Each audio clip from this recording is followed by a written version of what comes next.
Bueno, pues vamos a por el expediente Z. Zanoletti, si honestidad brutal, continúa respecto al expediente dedicado al especial Espada y Brujería. Mm. En este caso desde el séptimo arte, desde el cine. Así que lo escuchamos con atención. Juanjo Zanoletti, expediente Z. La semana pasada, por razones de tiempo, no pude extender el expediente sobre espada y brujería a otros medios, y es lo que voy a hacer hoy. Voy a hablar de cine. Recordemos que el género fantástico, a diferencia del terror, que vive una edad de oro crónica, o el western, que está muerto, o la ciencia ficción, que es una montaña rusa, el fantástico vive una crisis crónica. Se puede dar el caso de que El Señor de los Anillos arrase en taquilla en 2021. Sin embargo, La Brújula Dorada y del mismo equipo de producción y una magnífica película no va a verla a nadie. Y pasa igual con las Crónicas de Narnia, Cravatiel Molino o Eragon. El éxito del Señor de los Anillos es circunstancial, no es que el género se pusiera de moda. Pero ocurre igual en otras décadas. Conan el Bárbaro hace una buena taquilla, pero las que vienen después se estrellan. Películas como El Caballero Verde, Legend, Lady Halcón, Tarwin el Caldero Mágico o Willow. La película de Conan no impulsa que el espectador siga apostando por el género, y los éxitos en el fantástico van llegando con cuentagotas, La Espada Mágica, Excalibur, La Historia Interminable o Dragonheart, pero ninguno de ellos impulsa una etapa dorada del género. Sin embargo, en la serie B sí se vivió una etapa de oro del género durante los 80, seguramente porque eran películas más fáciles de amortizar, mientras que las comerciales necesitaban grandes presupuestos para una puesta en escena que no sacara la risa del espectador. Del mismo modo que hice con los cómics, voy a enumerar las 5 películas más impresionantes de este género que no debes perderte. El primer gran éxito y la primera obra maestra dentro del género de espada y brujería o la fantasía heroica llegó muy pronto, una superproducción de 5 horas y media, que fue la primera película que iba a ser denominada por una expresión que jamás antes se había empleado en este medio, y provocaría un antes y un después en la historia del cine. Por primera vez se denominó a una película con la expresión de obra de arte, un film que impulsó unos avances técnicos en iluminación y fotografía mucho más importantes que lo que impulsaría más adelante la trilogía del Señor de los Anillos. A esta altura ya todo el mundo sabe que nos referimos a la obra maestra de Fritz Lang, Los Nibelungos, estrenada en 1924. Sigfrido, después de forjar una magnífica e imbatible espada, abandona su hogar con el propósito de vencer a un dragón para bañarse en su sangre y volverse invulnerable. Hay una escena terrible en la película donde Grimilda, durante un festín, los deja a todos encerrados y luego los ejecuta quemándolos vivos.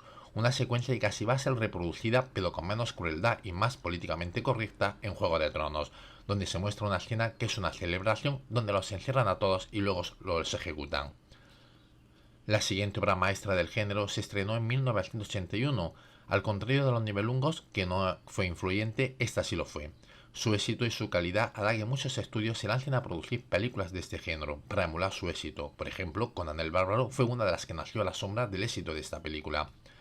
Antes de esta película se habían lanzado otras muchas de espada y brujería como La Espada Invencible, La Espada Mágica, El Príncipe Valiente, El Círculo de Hierro, Los Caballeros del Rey Arturo o La Bestia del Reino. Esta última una obra maestra que podría entrar en este listado sin problemas. Seguro que ya sabéis que estamos hablando de una de las grandes obras de John Boorman, Excalibur. A diferencia de los anteriores títulos que se han nombrado, Excalibur presenta una puesta en escena realista, se aleja de tanto color, guiones endulzorados o personajes anacrónicos. Para que se pueda comprender el impacto de esta película, Excalibur es a la espada y brujería lo que el Señor de la Guerra fue al género medieval. Luego llegaron El Último Valle, que es deudora del Señor de la Guerra, y más tarde Los Señores del Acero. 1981, además de ver la luz Excalibur y la Espada Invencible, vio nuestra tercera película del listado y para mí la mejor del género, todavía no superada.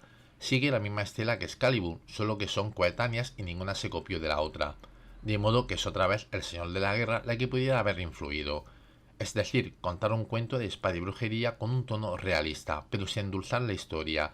La película nos la trajo Walt Disney en una apuesta por alejarse del cine infantil, que desde el estreno de la Guerra de las Galaxias prácticamente estaba muerto, y el futuro de la taquilla estaba en el espectador adolescente y era necesario tratarle como un adulto.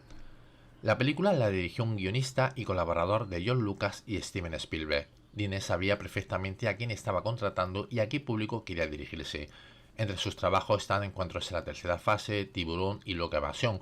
Su último trabajo ha sido El Pinocho de Guillermo del Toro. Con tantas pistas, todos habéis adivinado que se trata de Matthew Robin, y su película El dragón del lago de fuego, una obra maestra desde todas las perspectivas, y más quisiera Peter Jackson tener ese pulso narrativo. Sin embargo, se trató de uno de los mayores fracasos de taquilla de la historia de Disney, y es inaudito que todo el mundo fuera a ver Excalibur y no se quedaran con las ganas de ver El dragón del lago del fuego.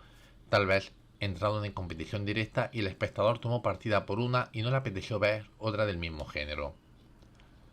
La cuarta del listado es una maravilla, pero a la vez el espectador fue lo más injusto que se puede ser con una película. Lo tenía todo para batir un récord de taquilla, un director rompetaquillas y extremadamente comercial, una pareja de actores que estaban en la cima y solo sus nombres atraían a millones de espectadores, una promoción gigantesca que hizo Fox, a Vittorio Storaro como fotógrafo, un guión sobrio, magia, efectos especiales, brujos, caballeros con espadas y muchas luchas. Y de repente fue el mayor fracaso de Richard Donner.